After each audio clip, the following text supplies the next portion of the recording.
بسم اللہ الرحمن الرحیم۔ السلام علیکم ورحمۃ اللہ وبرکاتہ۔ آج ہم یا نون کے حوالے سے دیکھیں گے کہ یا نون کس کس میں استعمال ہوتا ہے اور کہاں استعمال ہوتا ہے۔ یا نون فعل کے آخر میں بھی استعمال ہوتا ہے اور اسم کے آخر میں بھی استعمال ہوتا ہے۔ جب یہ کسی فعل کے آخر میں استعمال ہو تو اس وقت یہ ایک عورت کا معنی دے گا۔ جیسے اب دیکھیں مثال ہے اس کی تشکرینا۔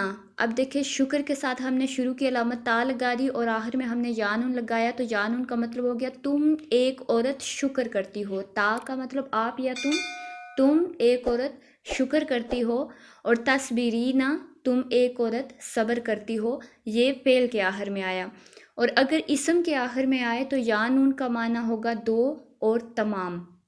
مثال کے طور پر دیکھیں مسلمینی دو مسلمان اور مسلمینہ تمام مسلمان۔ اگر یا نون سے پہلے فتح آ جائے تو دو مسلمان یعنی کہ دو کا معنی دے گا، اور اگر کسرہ آ جائے تو پھر تمام کا معنی دے گا۔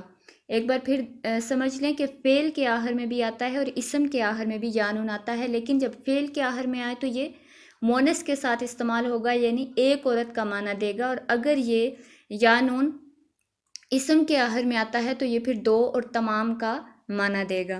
امید ہے یہ مختصر سی بات آپ کو سمجھ آئی ہوگی۔ جزاک اللہ خیرا کثیرا۔